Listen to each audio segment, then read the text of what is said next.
So இதான் வந்து normal outline ஆரி work பண்ணுறதுக்கு. ஸோ பார்ட்ரு வந்து உங்களுக்கு இந்த அளவுக்கு தான் கீழே கேப் இருக்குது. ஸோ அதனால் என்ன பண்ணியிருக்கேன் நான், இதோட ஃப்ரேமில் நீங்கள் வந்து அட்டாச் பண்ண முடியாது, லூஸ் விழும். அதனால் ஒரு பிட் ஆஃப் கிளாத் வந்து நான் இதில் அட்டாச் பண்ணியிருக்கேன். ஸோ உங்கள் சின்ன சாரி பார்டர் அந்த மாதிரி எது வேணாலும் நீங்கள் அட்டாச் பண்ணிக்கலாம், ஃப்ரேமில் ஃபிக்ஸ் பண்ணுறதுக்காக.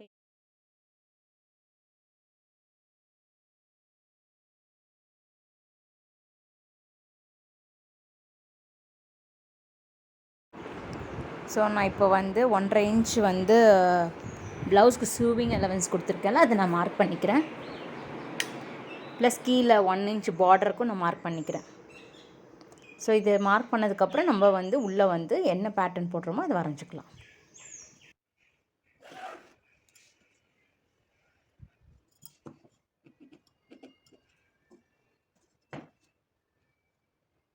இப்போ ப்ளவுஸோட மிட் பாயிண்ட்டும் வரைஞ்சிக்கலாம். ஸோ இந்த 2 பூக்குள்ளே டிஸ்டன்ஸ் எடுத்து அதில் வந்து ஹாஃப் எடுத்து அந்த பாயிண்ட்டை மார்க் பண்ணணும். அதில் தான் வந்து 1.25 இன்ச் வந்து நான் எடுத்திருக்கேன். ஸோ 2த்துக்கும் 2 மிட் பாயிண்ட்டும் நீங்கள் வந்து மார்க் பண்ணிவிட்டு அப்படியே வந்து ஃபோல்ட் பண்ணிங்கன்னா உங்களுக்கு வந்து ஹாஃப் எவ்வளோ வருதுன்னு தெரியும். ஸோ ஹாஃப் வந்து 1.25. இப்போ வந்து நான் எல்லாமே இடத்துல மார்க் பண்ணியிருக்கேன்.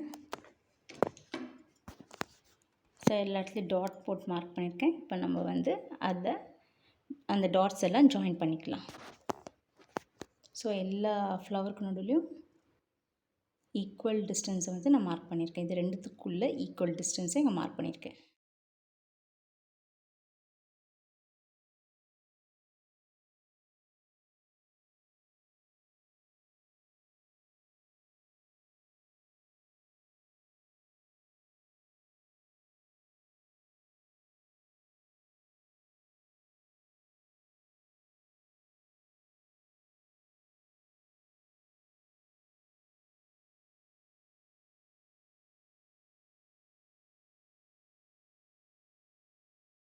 இந்த அட்ஜஸ்ட்மெண்ட் ரிங் வந்து மேலே வரணும், பேஸ் ஃப்ரேம் கீழே இருக்கணும். இப்போ வந்து டிசைனை வந்து இந்த ஃப்ரேம்குள்ளே அட்ஜஸ்ட் பண்ணிவிட்டு நம்ம ஃபிக்ஸ் பண்ணணும்.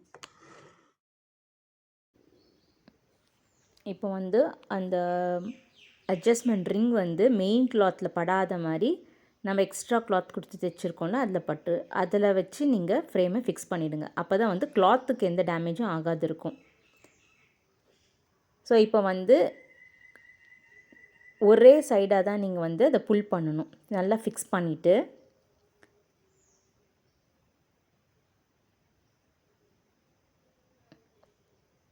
ஸோ இப்போ வந்து லூஸ் இருக்குது உங்களுக்கு. ஸோ லூஸ் இல்லாத மாதிரி டைட் பண்ணணும். உங்களுக்கு வந்து ஸ்டிஃபாக இருக்கணும் அந்த கிளாத். அப்போ தான் வந்து ஆரி ஒர்க் பண்ணும்போது சுருக்கம் விழாது இருக்கும்.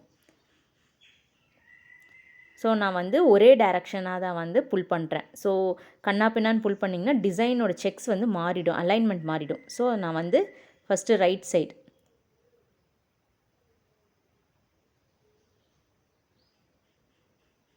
புல் பண்ணிவிட்டு அதுக்கப்புறம் நான் கீழே இருக்க சுருக்கத்து சைடெலாம் கொஞ்சம் எடுத்துகிட்டு ஒரே ஸ்ட்ரெயிட் லைனில் தான் நீங்கள் அதை புல் பண்ணணும். அப்புறம் கீழே புல் பண்ணணும். அப்போ தான் வந்து நீங்கள் போட்டிருக்க ட்ரேஸ் வந்து டிசைனும் அந்த செக்ஸும் மாறாது இருக்கும். இப்போ வந்து ஃப்ரேம் ஃபிக்ஸ் பண்ணியாச்சு, ஃப்ரேம் டைட்டாக இருக்குது. இப்போ நம்ம ஆரி ஒர்க் பண்ண ஸ்டார்ட் பண்ணலாம். அதுக்கு முன்னாடி நம்ம ஃப்ரேம் வந்து இந்த ஸ்டாண்டில் வந்து ஃபிக்ஸ் பண்ணலாம். அது ஒன்றுமே கிடையாது, நீங்கள் மேலே வச்சு அப்படியே வந்து கொஞ்சம் லைட்டாக ப்ரெஸ் கொடுத்தீங்கன்னா உள்ளே போயிடும். நீங்கள் எக்ஸ்ட்ரா சைடில் இருக்க கிளாத்தெல்லாம் வந்து நீங்கள் ரேப் பண்ணி ஒரு பின்னோ இல்லைன்னா கிளிப்போ போட்டு வச்சுக்கலாம். ஸோ நீங்கள் ஆரி ஒர்க் பண்ணும்போது டிஸ்டர்பன்ஸாக இருக்காது இருக்கும். இப்போ வந்து எனக்கு ஆரி ஒர்க்குக்கு வந்து நான் 1.5 இன்ச்சில் வந்து நெட் கிளாத் வந்து எடுத்துக்கிறேன். ஸோ எவ்வளோ அந்த செக்கர்ஸ் தேவைமோ நீங்கள் அதுக்கேற்ற மாதிரி கட் பண்ணி எடுக்கலாம். இப்போ வந்து நான் ஒரு 1/4 இன்ச் வந்து மேலே தைக்கிறதுக்காக மார்க் பண்ணியிருக்கேன். மார்க் பண்ணிவிட்டு அதுக்கேற்ற மாதிரி நம்ம ஸ்டிச்சிங்கை ஸ்டார்ட் பண்ணலாம். இப்போ இந்த நெட்டட் கிளாத்தை வந்து 2 சைடும் சின்ன ரோல் மாதிரி நான் பண்ணிக்கிறேன். ரோல் மாதிரி பண்ணிவிட்டு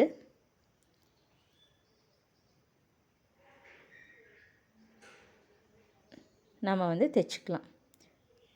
ஸோ நீங்கள் வந்து மார்க் பண்ண இடத்தோட வெளியே தைச்சா தான் நீங்கள் தைச்சிட்டு வரும்போது வந்து உள்ளே இருக்கும் உங்களுக்கு.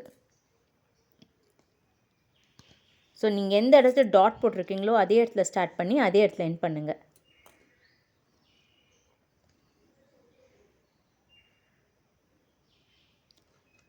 ஸோ அதே மாதிரி ஒரு 2-3 நாட் போட்டு முடிச்சுக்கோங்க.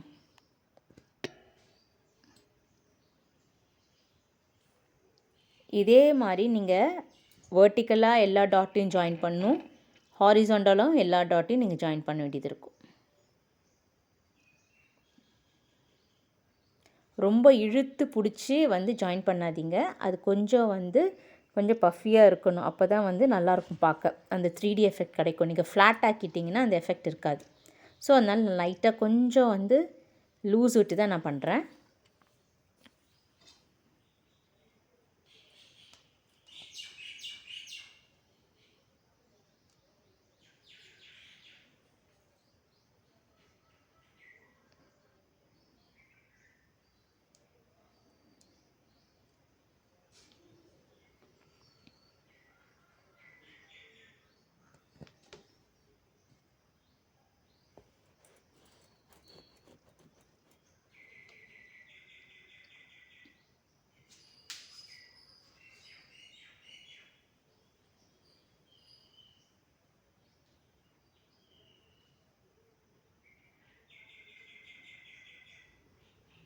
நெட் கிளாத்னால உங்களுக்கு வந்து அந்த ராயேஜஸ்லாம் வராது.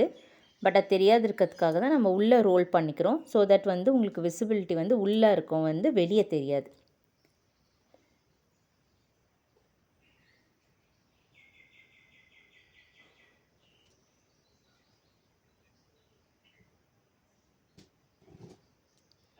ஸோ இந்த சைட் ஸ்ட்ரைப்ஸ் எல்லாமே முடிச்சாச்சு. இப்போ வந்து இந்த கோடெல்லாம் ஃபில் பண்ணலாம். நான் மேலேயே லைட்டாக நாட் போட்டு கீழே எடுத்துக்கிறேன்.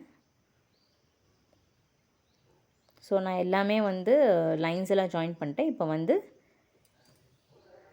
அடுத்த சைட் லைன்ஸ் ஜாயின் பண்ணுறோம். இது கீழே நான் வந்து நிறைய நாட் போடுறேன். ஏன்னா வந்து அந்த கீழே இருக்க அந்த 1 inch பார்டர் வந்து நான் இது பார்டருக்காக ஒர்க் பண்ண போகிறேன். ஸோ நான் அதை கட் பண்ணி எடுத்துருவேன். எக்ஸ்ட்ரா ஃபேப்ரிக்கை, எக்ஸ்ட்ரா நெட்டு நான் தைக்கிறது. ஸோ அதனால் நான் ஒரு 4-5 ஸ்டிச் நல்லா டைட்டாக போட்டுக்கிறேன். அப்போ தான் அது வராது இருக்கும் உங்களுக்கு. ஃபைனலாக ஃபினிஷ் பண்ணும்போது நம்ம அது க்ளூ வச்சு நம்ம சீல் பண்ணிக்கலாம். ஸோ அதனால் நான் எக்ஸ்ட்ரா ஸ்டிச்சஸ் அதிகமாகவே போடுறேன்.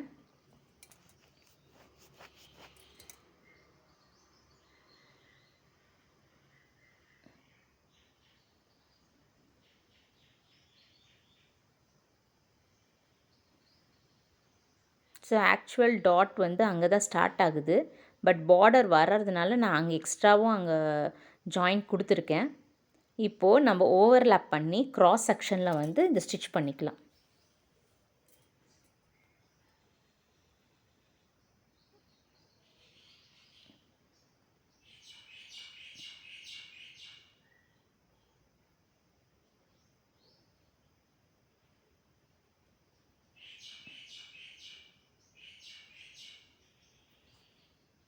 இப்போ க்ராஸ் செக்ஷனில் நம்ம ஸ்டிச் போட்டாச்சு.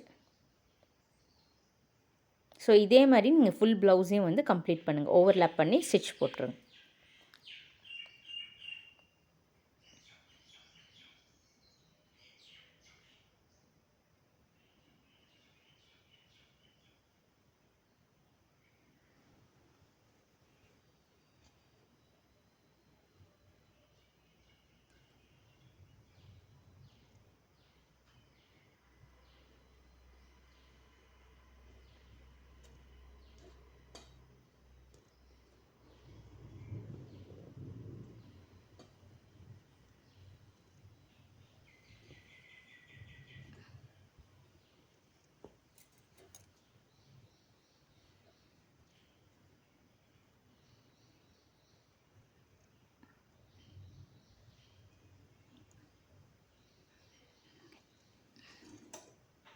ஸோ இதே மாதிரி நம்ம ஃபுல்லாக வந்து கம்ப்ளீட் பண்ணிட்டு பார்க்கலாம்.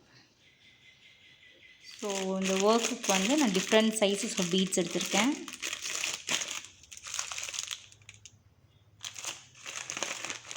நெல் ஷேப்பில், அதுக்கப்புறம் அதோட சின்ன பீட்ஸு, அதோட கொஞ்சம் பெருசு, இதோட கொஞ்சம் பெருசு, அதுக்கப்புறம் வந்து டேப்லெட் பீட்ஸ். ஸோ நம்ம ஃபுல் ப்ளவுஸ் இப்போ கம்ப்ளீட் பண்ணிடலாம். நெக்ஸ்ட்டு வந்து நான் அதில் ஒர்க் பண்ணுறதுக்காக பெரிய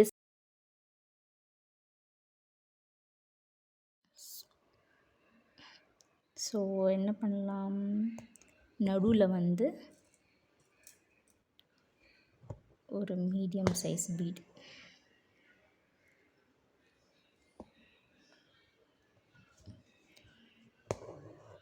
இந்த ப்ளவுஸ்லேயே ஏற்கனவே டிசைன் பூ இருக்கிறதுனால அந்த பூவை சுற்றி நான் இந்த நெட்டை அரேஞ்ச் பண்ணிக்கலான்ட்டு இது பண்ணேன். ப்ளெயின் ப்ளவுஸாக இருந்தால் எப்படி வேணால் பண்ணலாம்.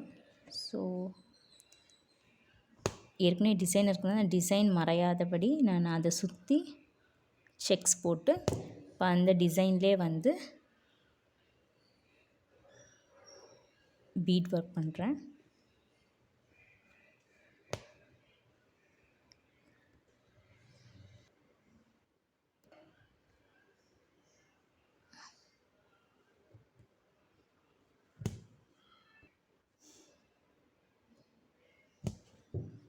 ஃபைனலாக போட்டதுக்கப்புறம் அதோட சின்ன பீட் எடுத்து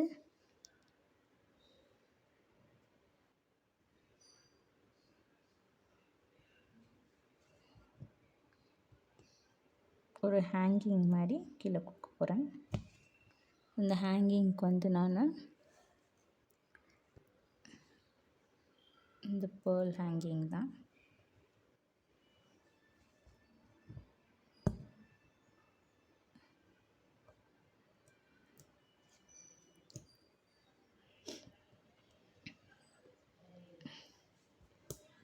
நடுவில் வர மாதிரி 2-3 ஸ்டிச் கொடுத்துக்கோங்க. ஃபைனலாக வந்து நாட் மேலேருந்தே போட்டு கீழே எடுத்துக்கோங்க.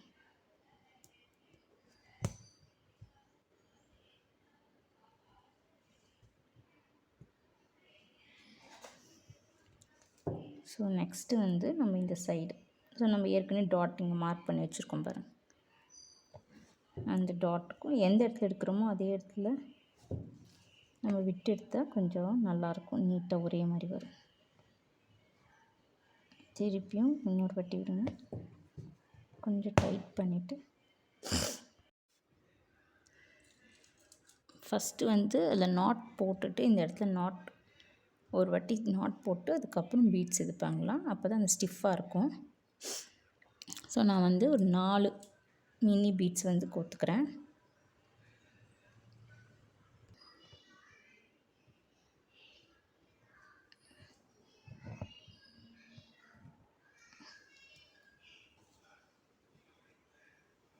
அப்புறம் அந்த பீடுக்குள்ளேயே விட்டு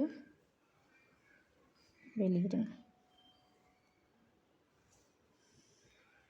திருப்பியும் ஒரு நாட் போட்டுக்கிறேன். ஃபைனலாக நாட் 2 அப்படி போட்டு உள்ளே விட்டுக்கிட்டேன். அப்போ தான் வந்து பீட் வந்து லூஸ் ஆகாது இருக்கும், இல்லைன்னா அது எதாவது மாட்டினா கூட அற சான்சஸ் இருக்குது. அதனால் நாட் மட்டும் நல்லா போட்டுக்கணும், பார்த்து ஸ்டிஃபாக இருக்கும். இப்போது இந்த இடத்துல பீட் கோக்கலாம். சென்டரில் வந்து ஒரு பெரிய பீட் தான் கோக்க போகிறேன்.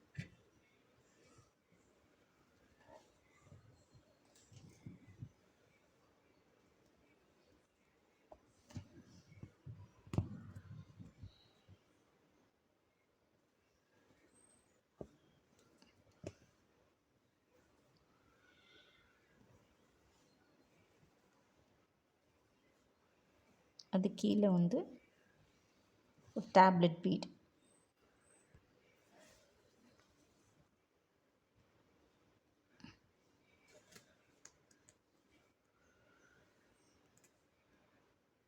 அது கீழே சின்ன பீட், இங்கே கோத்தோம்ல அந்த பீடு.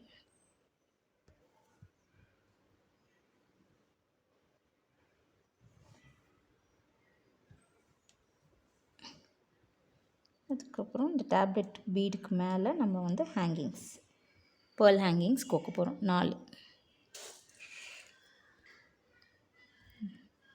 4 இல்லை 5 கோத்துருக்கேன்.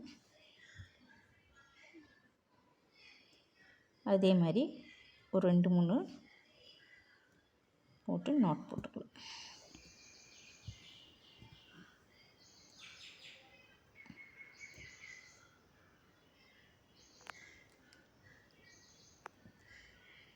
ஸோ இதே டிசைன் வச்சு நீங்கள் ஃபுல் ப்ளவுஸுமே கம்ப்ளீட் பண்ணுங்கள். கம்ப்ளீட் பண்ணதுக்கப்புறம் நம்ம பார்க்கலாம் எப்படி இருக்குன்ட்டு.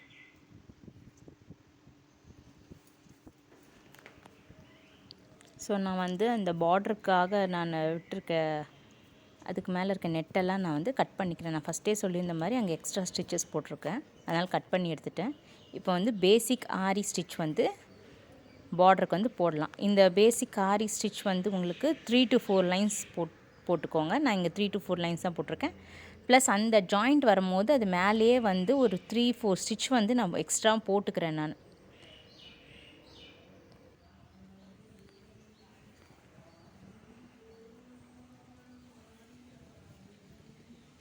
ஸோ அதுக்கப்புறம் பீட் வைக்கும் போது அந்த உங்களுக்கு அந்த ஸ்டிச் அந்த ஜாயிண்ட் உங்களுக்கு தெரியாது.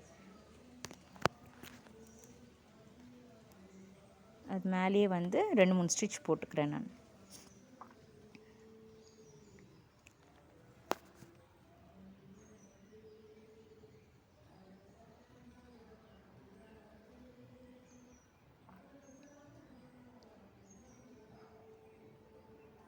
நெக்ஸ்ட்டு வந்து 3-4 ரோ வந்து ஆரி ஒர்க்கில் முடிச்சுட்டேன். அதுக்கப்புறம் வந்து பீட் வச்சு நான் ஸ்டார்ட் பண்ணுறேன். ஸோ நான் கொஞ்சம் ஸ்பேஸ் விட்டு தான் ஸ்டார்ட் பண்ணுறேன். ஏன்னா ஜாயின் பண்ணுற இடம் அந்த 1.5 இன்ச்சு சியூவிங் அலவன்ஸ் விட்டுருக்கேன். அந்த கோடு உங்களுக்கு தெரியுதா அது. ப்ளஸ் அதோட ஒரு 1/2 இன்ச் நான் வந்து விட்டுட்டு நான் பீட் வைக்க ஆரம்பிக்கிறேன். ஸோ தைக்கும் போது உங்களுக்கு டிஸ்டர்பன்ஸ் இருக்காது. நான் ப்ளவுஸ் ஃபினிஷ் பண்ணதுக்கப்புறம் கேப் இருந்தால் நான் வந்து திருப்பியும் அதை வந்து பீட் வச்சு ஃபினிஷ் பண்ணிவிடுவேன். ஸோ நெக்ஸ்ட் ரோவில் வந்து mini bead, tablet bead, mini bead, tablet bead இது மாதிரி மாற்றி மாற்றி வச்சு அந்த ரோ கம்ப்ளீட் பண்ணிவிடுவேன். அதுக்கப்புறம் அதே மாதிரி பெரிய பீட் வச்சு இன்னொரு ரோ கம்ப்ளீட் பண்ணிட்டு 4-5 ஆரி ஸ்டிச் வச்சு ஃபுல் பார்டர் நான் கம்ப்ளீட் பண்ணிவிடுவேன். ஸோ ஃபுல் ப்ளவுஸே நான் முடிச்சாச்சு. நான் ஸ்டிச் பண்ணுற இடத்துல மட்டும் தான் நான் வந்து பீட் வைக்கல, மற்ற இடம் எல்லாம் பீட் வச்சு எல்லாமே கம்ப்ளீட் பண்ணியாச்சு. பார்டரும் கம்ப்ளீட் பண்ணியாச்சு. 3 ரோ வச்சு கம்ப்ளீட் பண்ணியாச்சு. இதுதான் ஃபைனல் லுக்.